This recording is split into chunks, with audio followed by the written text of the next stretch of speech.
Alright, box came in the mail today. Let's go ahead and bust this guy open.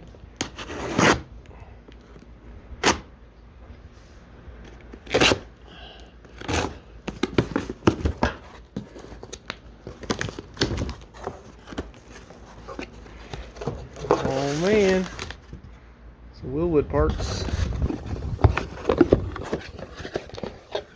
Oh, sweet.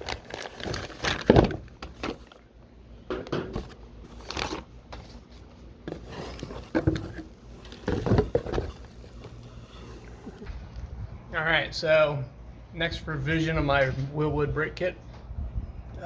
Ordered the brake pads, some PB20s, and also the Sendcutsend parts that just came in. So here we go, brakes, brake pads, and Sendcutsend parts came in. So I'm gonna pull these out and do some quick measurements and do some fitment stuff and see how this works. Alright, so these are the new brackets that I had laser cut out. They now have a bigger slot where the bolt goes in, so the idea is all of this is self-aligning now. So those will fall in there like that.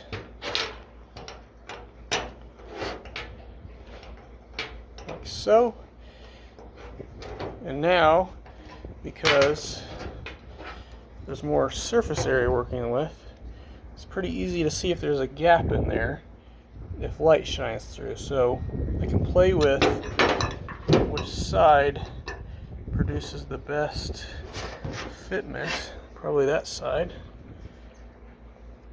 And then what happens is I use the clamps, like on this one, to hold the bolt together, and then there's these spacers that have to get shoved over the top, and that's what indexes the bottom of the caliper. So what I have here is I used the old, the first version that I had cut out, and I drilled some 3/8 holes in it at the right spacing, and I can use that now as an alignment tool to make sure that this surface here and this surface here, which would be the bottom of the caliper, are perpendicular to each other.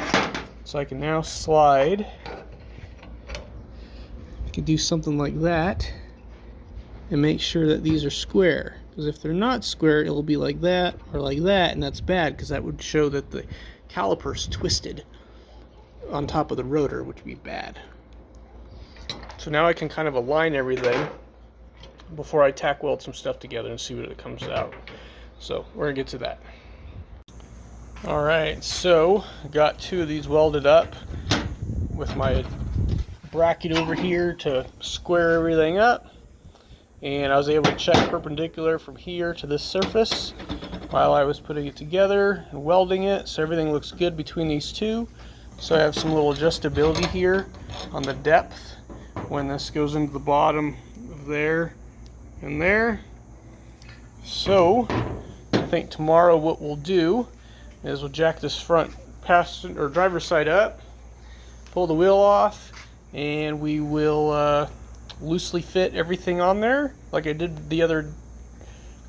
We'll loosely fit everything on there, and we will go ahead and bolt all this together and see how our height is with the brake pads that came in to make sure that the rotor is at the correct height where the top of the pad is at. And then if all is working, I'll go ahead and get the brake line sorted out. This is a 1/8 inch NPT to a 10 mil by 1 that we'll use for a banjo bolt. I was able to chuck this in the lathe and create a flat spot on the top because it used to have a radius, so now it's flat for the crush washer. And then yeah, we'll be able to stab this together and see if we got some Wilwood brakes on a Ford Falcon with some Toyota Highlander Rotors. Alright, I'm going to show these two brackets real quick. So now this bracket is on the hub side instead of the back side of the spindle like I had on this setup down here with the Toyota calipers. So now it sits on the front side, so everything should be parallel between this surface here and this surface here. So now if you have to shim anything in or out to get these bolts in the correct spot, you can just add washers here, or if you need to come this way, you add washers in between these two plates. So I think this is going to be a better setup for sure. Now I got some flexibility, so now I can come in here and I can throw some tacks front and back, and then I can weld here and on the other side and make sure the plate stays square to the world. And then when I'm done, I can just pull the bolts back out, and if the washers fall out, they fall out, but the weld will be what holds everything together. Maybe I'll just leave the bolts in it. I don't know, it doesn't really matter. That hold the caliper in place, so I'll show around the back side. I had to shim these ones a little bit. The caliper wasn't quite centered in the rotor. There we go. So the caliper was offset to one side a little too much, but on the back here you can see, there we go. So I got these 1/4 bolts just to align the two plates together, but that allows me to throw washers underneath to bring this out. So what's going to happen is once I'm satisfied, all this will get torn back apart, and I will go in and I will weld front and back side of these two plates with the washer in between to give me the correct offset for the driver's side. And then I'll head over to the passenger side and we'll get that all torn apart. I don't know if you can see it because the light's garbage. There we go. And we'll tear that one apart and do the same thing. So on this side, we got the 8th to 10 mil, or 8th pipe to 10 mil adapter, and then I will just snatch the banjo bolt and compression washers there and thread onto there, and then reroute my hose to make sure it doesn't get in the way of anything, and we'll do the other side. Here's passenger side, got it all together. Same thing on the driver's side. I had to do some finagling with the spacing. Let's see if we can even see this. Oh, it's so bright out. So I had to do, oh man, there we go. I had to do some spacing here to get the rotor in the center of the caliper, but I was able to get that figured out and got it all welded up. So it's all bolted together.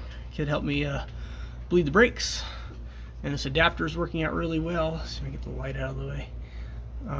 So that saves me about $80 for a brake line with the right fitting arrangements, maybe do an AN3 and then up to there. So I was able to get these for like 15 bucks for a pair, so that worked out really well, and they're not leaking yet. So I'll just go around one more time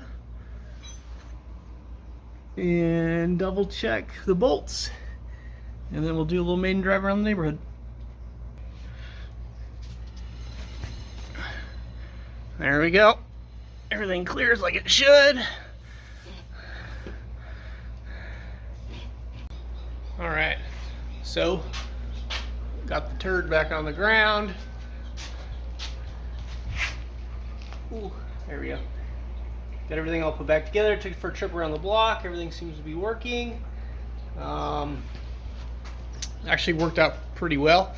The only thing that was holding me up in the past was the brake lines, and I didn't want to spend $80 for an AN3 to an AN3 3/8 to 24 on one end on the chassis side, and then another, I don't know what it was, it's like another $15 a piece for a 90-degree AN3 to an 1/8 inch pipe.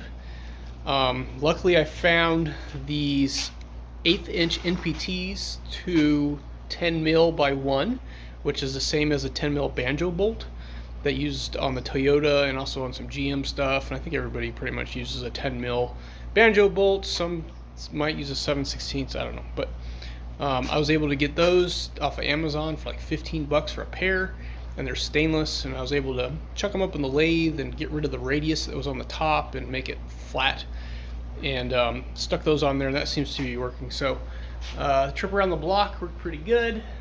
It survived.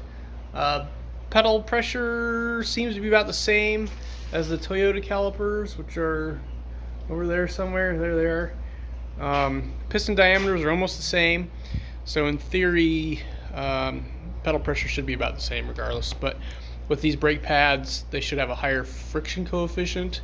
So I think once I put a couple miles on them, I did a couple panic stops down the road about 45 miles an hour and some at like 25 miles an hour, and they seem to be coming in a little bit better. They're not, it's like, we'll see how much pedal it takes just driving around, driving like an old person, just trying to get to where you're going, and what that works like, but it's working, so I'm happy with it. And I guess that concludes our Ford Falcon, Toyota Highlander, Wilwood Brake Rotor conversion.